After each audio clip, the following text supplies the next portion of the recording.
David Lépée, vous vous êtes intéressé à un phénomène atroce qui nous touche particulièrement sur Radio Courtoisie et surtout dans le libre journal de la réaction, qui est la grossophobie. Des gens n'aiment pas les gros. C'est terrible et c'est embêtant puisqu'il semblerait qu'il y en ait de plus en plus.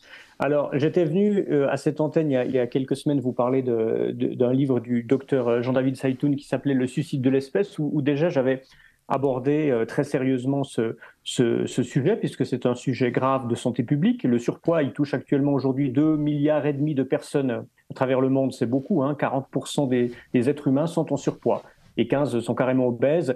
Plus d'1 milliard de personnes sont touchées par l'obésité. Elle est en hausse partout.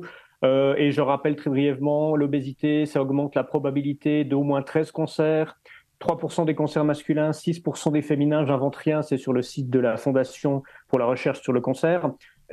Ces cancers sont favorisés par la surcharge pondérale. Il y a des liens, on l'a appris aussi récemment avec le Covid sévère. Si vous êtes trop gros, vous risquez davantage de faire un Covid sévère. Ça pose pas mal de problèmes, notamment en rapport avec l'intubation, la respiration.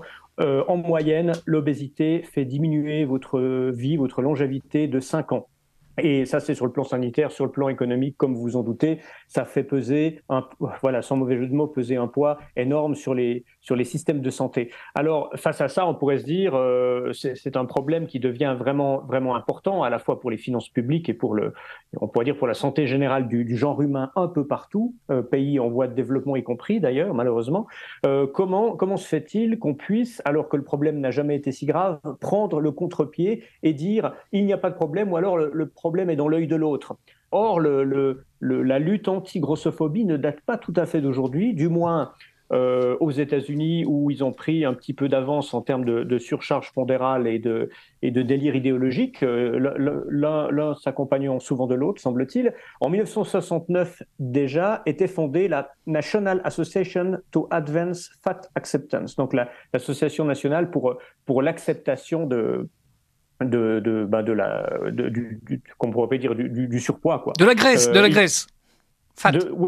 Oui, on peut le traduire comme ça. Oui, fat, bien sûr. L'acceptation du gras. En 90, c'est là où entre dans le vocabulaire anglais le terme de body positivity, qu'on va traduire en français par positivité corporelle, qui s'accompagne de tout un nouvel ensemble d'études universitaires. Vous savez, dans les aléas et les premiers avatars de la déconstruction, on a dans les universités, notamment de sciences humaines, toute une série d'études. Ça a commencé avec les post-colonial studies, mais il y a eu évidemment les gender studies dont on a souvent parlé, et parmi elles, il y a les fat studies, donc les études de gros. Ça a été défini assez bien il y a 2 ans dans l'excellent livre des 2 universitaires anglais et américains, Ellen Procrose et James Lindsay. Leur livre s'appelle Le triomphe des impostures intellectuelles, je vous le recommande. Ils écrivent: ces études, donc les Fat Studies, ont pour objet de décrire les perceptions négatives de l'obésité, entendues comme un phénomène apparent au racisme, au sexisme et à l'homophobie, et détachées de toute réalité scientifique. Typiquement postmoderne dans leur approche, elles conçoivent l'obésité comme une construction sociale et cherchent à donner aux personnes obèses les moyens de rejeter les conseils et avis médicaux afin qu'elles se tournent vers un savoir communautaire plus accueillant, où l'obésité sera vue sous un jour favorable. Donc, savoir communautaire, c'est un petit peu comme Sandrine Rousseau qui dit préférer les sorcières écoféministes sous ingénieurs. C'est la même chose. Et quelle est la référence à la postmodernité?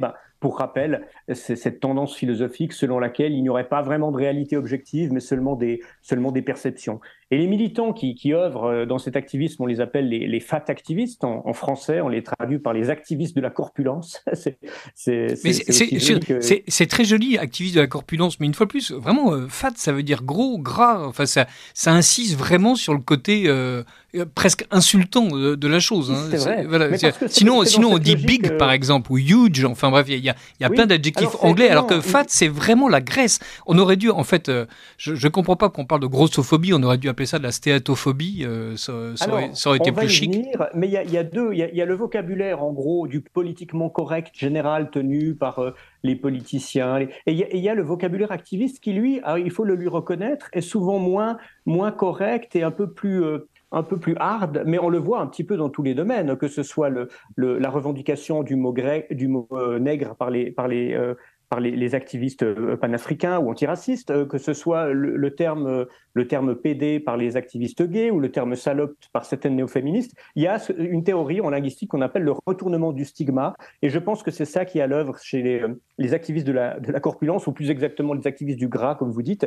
Et eux, ils s'opposent à une idéologie, enfin qui n'en est pas une, mais qui pour eux en est une, qui en anglais, ce serait le healthyisme, qu'on pourrait traduire par le santéisme. En gros, le validisme en français.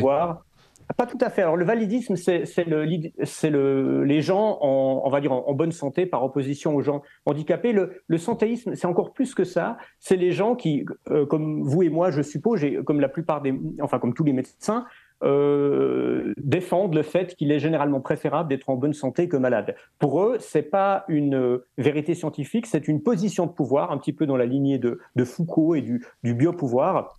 C'est ce qu'expliquait d'ailleurs Pierre Valentin dans sa brochure qu'il a fait sortir il y a quelques années, qui s'appelait Idéologie woke, qui est à mon avis un des meilleurs textes en français qui a été écrit là-dessus. Et il disait: les partisans des fat studies réduisent l'injonction à soigner les formes d'obésité dites sévères ou morbides à une pure construction sociale, la preuve d'un nutritionnisme omniprésent au service des dominants. La médecine étant formelle sur les liens entre le surpoids et les risques pour la santé, comme je viens d'en parler, celle-ci est dépeinte comme une stratégie pour opprimer des marginalisés. On est en plein dans Foucault et en plein aussi dans l'inversion sartrienne. Rappelez-vous de ce que Sartre disait au sujet de la question juive, en disant il n'y a pas vraiment de juif en soi, le juif est une création générée par le regard et la parole de l'antisémite. De même, l'obésité, en fait, n'aurait pas de réalité en soi, on est en plein postmodernisme, mais ce serait une construction sociale discriminatoire générée par les non-gros et de manière plus générale tous les gens qui croient à la santé. Mais rassurez-moi, le livre dont vous allez nous parler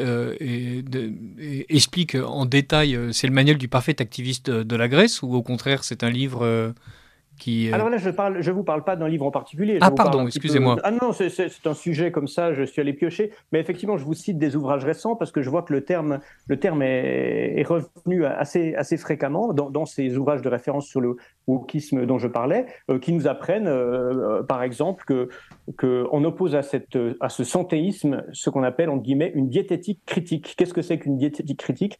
Ce sont des approches de l'obésité qui ne sont pas conditionnées par la science et la médecine et qui consistent donc à se complaire dans cet état. Alors cet activisme se traduit aussi par des actions. Il y a des mannequins qui sont agressés. Aux États-Unis, une organisation très importante qui s'appelle Cancer Research, qui est donc une association de lutte et d'information contre le cancer. Ces stands ont été attaqués parce qu'il y avait des panneaux d'affichage qui mettait en avant la corrélation entre surpoids et cancer. Donc ça a été vu comme discriminatoire. Imaginez l'inverse, imaginez un stand, je ne sais pas, de la Croix-Rouge traitant de la faim dans le monde qui serait attaqué par des gens contestant le fait que la malnutrition puisse provoquer la mort, en disant ils ont le droit d'être mal nourris et de mourir de faim. Ce serait complètement aberrant. Et même en France, on retrouve ça. Dans son récent livre Woke Fiction, Samuel Fitoussi du Figaro révèle l'existence d'un collectif qui s'appelle Gras Politique et qui propose des séances de yoga pour les gens avec un indice pondéral très, très large qui s'appelle Yogra, dont le but est d'organiser, je cite, des réunions en non-mixité grosse pour dénoncer toujours la grossophobie médicale. Et là, ces deux auteurs anglais dont je vous parlais avant, enfin anglo-saxons, nous mettent en garde. Ils disent, je cite, « Si l'activisme de la corpulence accède au même statut que le militantisme féministe et antiraciste, les médecins, les scientifiques et les chercheurs pourraient se sentir intimidés et s'abstenir de fournir des informations factuelles aux personnes obèses, ce qui limiterait la capacité des personnes obèses à faire des choix éclairés concernant leur santé. » Et dans le monde anglo-saxon, malheureusement, ça pourrait arriver. Imaginez que les médecins se fassent intimider parce que rien n'est pire aujourd'hui que d'être accusé d'exercer une discrimination contre, je ne veux pas dire contre une minorité parce que ça l'est de moins en moins, mais c'en est encore une, eh bien, ils seraient obligés de délivrer aux patients des informations dangereuses qui seraient vraiment de la désinformation. Et ça commence déjà avec, vous parliez du politiquement correct, dans le fait de châtrer un petit peu le langage pour ne pas être trop insultant. Eh bien, aux États-Unis, on pense à supprimer le terme de obesity, alors qu'il n'a jamais été... Alors d'abord, on a dit, ce ne sont pas des obèses, ce sont des personnes touchées par l'obésité. Donc là, il y a vraiment une dissociation du patient et de sa maladie. La notion de maladie est également évacuée. Et finalement, le terme qui va apparaître de plus en plus souvent, y compris dans les publications scientifiques, ce n'est plus obésité, mais c'est adiposité. Voilà, on en est là, c'est une manière. D'un côté, les militants revendiquent le gros, le moche, le vulgaire en s'en faisant un étendard, et de l'autre, le milieu académique qui leur sert la soupe pour essayer d'atténuer ça auprès de l'opinion publique va au contraire rendre les choses beaucoup moins dissibles en leur retirant toute signification. Alors, je trouve que vous dites le gros, le moche, le vulgaire, comme si tout était lié, alors que la chanteuse Iseut, c'est cette noire magnifique qui a remporté les victoires l'année dernière, si je ne m'abuse, nous montre bien par cette tenue de scène à quel point le gros et le vulgaire sont totalement dissociés, en tout cas dans la pratique qu'elle en a.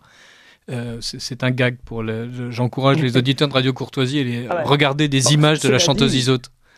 Cela dit, comme on rigole, mais il faut quand même amener un petit peu de nuance. Oui, merci David. Bah oui, mais non, parce que je connais vos goûts en matière de femmes, donc je sais que vous n'êtes pas non plus.